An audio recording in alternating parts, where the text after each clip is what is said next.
কি করবো, ইন্টার পরীক্ষা দিয়ে দিলাম, বহুদিন হয়ে গেল। এতগুলা চাকরির অ্যাপ্লাই করলাম, কোনো জায়গায় চাকরি পেলাম না। আমারও তো একই সমস্যা, ইন্টারভিউ দিতে দিতে জীবনে শেষ। আর কি যে করবো এখন, দেখি কি করা যায়। ছোট ভাই না, তোমরা এখানে বসে আছো, টেনশন আছে মনে হচ্ছে। এই তো আছি আলহামদুলিল্লাহ, ভালো আছো? খুব টেনশন আছে ভাই। কি টেনশন রে তোমাদের, আবার এই বয়সে কিসের টেনশন? ভাই চাকরি খুঁজতে খুঁজতে পুরাই গেলাম তো, কি যে করি। তুমি জানি কোন ক্লাস পর্যন্ত পড়ছো? আমি ইন্টার পাস করছি। ইন্টার পাস করছো, তোমরা চাকরি পাও না? আমার কাছে চাকরি আছে, আমি তোমাকে চাকরি দিব। কি বলেন? হ্যাঁ, কিন্তু এখানে একটা শর্ত আছে। কি শর্ত? শর্তটা হলো যে আমার যে বস আছে, বসকে মনে করে যে নাস্তা পানি খাওয়ার জন্য কিছু দিতে হবে, বুঝতে পারছো? আর যদি তোমরা চাকরি বাকরি করতে চাও তাহলে আমার সাথে যোগাযোগ করিও। ঠিক আছে। তাহলে থাকো, যোগাযোগ করিও, তোমাদের আমি একটা কিছু করে দিব। আচ্ছা ঠিক আছে, থাকো। হ্যাঁ, আচ্ছা। কি বলে গেল? তাহলে একটা চাকরির তো সন্ধান পাওয়া গেল। হ্যাঁ। বাসায় যে কথা বলতে হবে। হ্যাঁ, তুই তোর বাসায় কথা বল, আমি আমার বাসায় কথা বলি। বাসায় কথা বলে দেখি যে দিতে চাকরিটা পারবে হলে তো নাকি। ভালোই হবে। হ্যাঁ, বাড়ির অবস্থা তো তো চল ভালো না, উঠি। বুঝিস নি। দেখি কয় টাকা দিতে পারে না পারে। আচ্ছা আচ্ছা। গাছগুলা এবার লাগাইছি, যাক বৃষ্টি বাদল হচ্ছে, ভালোই হয়েছে গাছগুলা। কিরে তুই কোথা থেকে আসলি? আমি তো ভাই ইন্টারভিউ দিয়ে আসলাম। কত ইন্টারভিউ দিবি তুই? তোর কি চাকরি বাকরি করতে হবে না? হ্যাঁ, ইন্টারভিউ তো দিচ্ছি কিন্তু কোথাও চাকরি পাচ্ছি না। আমি কি করবো, চেষ্টা তো করতেই আছি। এইভাবে দিন যাচ্ছে, তুই বড় হচ্ছিস, তুই সংসারে একটা দায় দায়িত্ব নাই? এখন এক বড় ভাইয়ের সাথে কথা হলো, বড় ভাই বললো যে চাকরি একটা নিয়ে দিবে, কিন্তু ওখানে কিছু টাকা লাগবে। কি চাকরি দিবে তোকে, যে তোর আবার টাকা পয়সা দিতে হবে? চাকরি ওটা ভালোভাবে শুনিনি, এখন বড় ভাইয়ের সাথে কথা বলতে হবে। দেখা যাক বড় ভাই কি চাকরির ব্যবস্থা করছে। তুই জানিস না আমাদের সংসারের কি অবস্থা? এই শেষ সম্বল হিসাবে এই জমিটাই আছে, তাহলে এই জমিটাই বিক্রি করতে হবে, তাছাড়া তো আর কোনো উপায় নাই। এখন দেখ কি করা যায়, জীবনে একটা রিস্ক নিতে হবে, দেখি কি করা যায়। আচ্ছা তুই যা, আমি দেখি তাহলে জমিটা বিক্রি করার ব্যবস্থা করি। যা, বাড়িতে যাইস।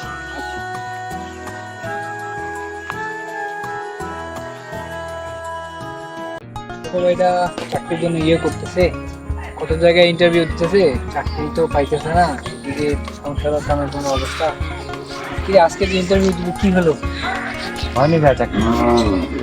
কেন রে, এত পড়ালেখা করলি, 4 মাস করলি, তাও তো চাকরিটা হইলো না? চাকরি হয়নি, একটা বড় ভাইয়ের সাথে দেখা হইলো।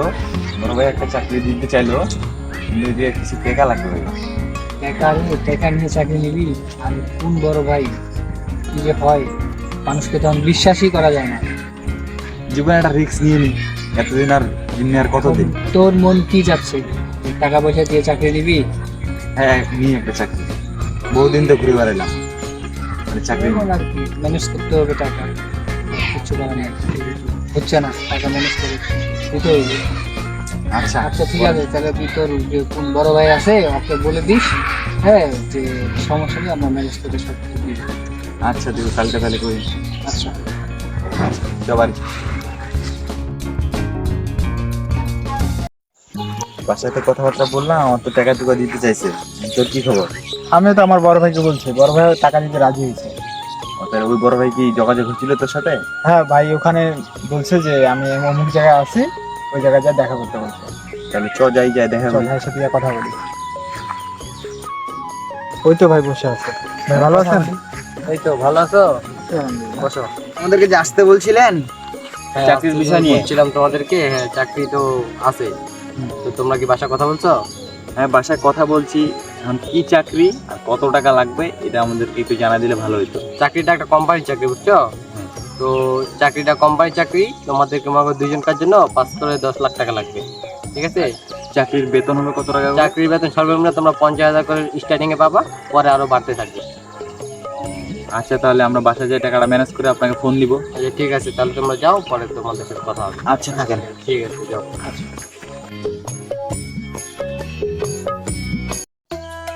ছেলেগুলাকে তো আসতে বললাম, ছেলেগুলা তো এখনো আসলো না, কখন যে আসে। ওই তো ওরা চলে আসছে। আসসালামু আলাইকুম ভাই। ওয়ালাইকুম আসসালাম। ভালো আছেন ভাই? এই তো আলহামদুলিল্লাহ। তোমাদের কি খবর? আছি ভাই। ভালো। তোমাদেরকে যে বলছিলাম টাকা পয়সা কি ম্যানেজ হচ্ছে? হ্যাঁ, টাকা পয়সা তো ম্যানেজ হচ্ছে, আপনার জন্য টাকা নিয়ে আসছি আমরা। কই দাও, টাকা দাও। এই যে এই ব্যাগে আছে 2জনকারই টাকা। সব টাকা ঠিকঠাক আছে তো না? হ্যাঁ, ঠিকঠাক আছে।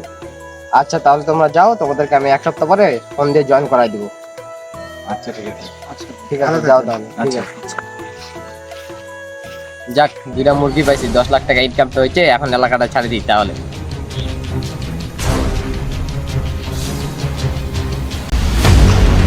কই যাইছ রে?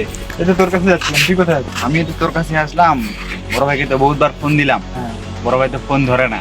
আমার ফোনে তো ধরে না। আজকে তো 7 দিন পুরনো হয়ে গেল, চাকরির তো কোনো খোঁজ নাই। এতগুলা টাকা দিলাম, কি যে হইলো, টাকাগুলা নিয়ে মারাই দিল নাকি? মারে তো তোর কথা না, আবার এটা হইতেও পারে, এখন দেখা যাক কি হয়। আর কি করবি, টাকা মারা দিলে আর কিছু তো করার নেই। এটা টাকা তো আর ফেরত আনার মতো কোনো মানে কিচ্ছু কোনো সিস্টেমই নেই, টাকা তো আসবেই না। তাহলে এখন কি করা যায়? এখন আর কি করবি, হয়তো টাকাটা নিয়ে চলে গেছে। আমরা আগেই ভালো ছিলাম রে, চাকরির লোভে পড়ে এতগুলা টাকা দিলাম, এখন এত বড় একটা ক্ষতি হয়ে গেছে। বাসারও অনেক জমি জায়গা বিক্রি করে টাকা টুকা দিলাম, কিন্তু আর কোনোভাবে সম্ভব না। আগেই অনেক ভালো ছিলাম। আচ্ছা চল, যা হওয়ার হয়ে গেছে, আর কিছু করার নেই। বর্তমান সময়ে এই ধরনের প্রতারক চক্র অনেক তৈরি হয়েছে, যারা আমাদের চাকরি দেওয়ার কথা বলে আমাদের কষ্টের টাকাগুলো হাতিয়ে নেয়। আমাদের সকলকে সাবধান হতে হবে এই ধরনের প্রতারক চক্র থেকে।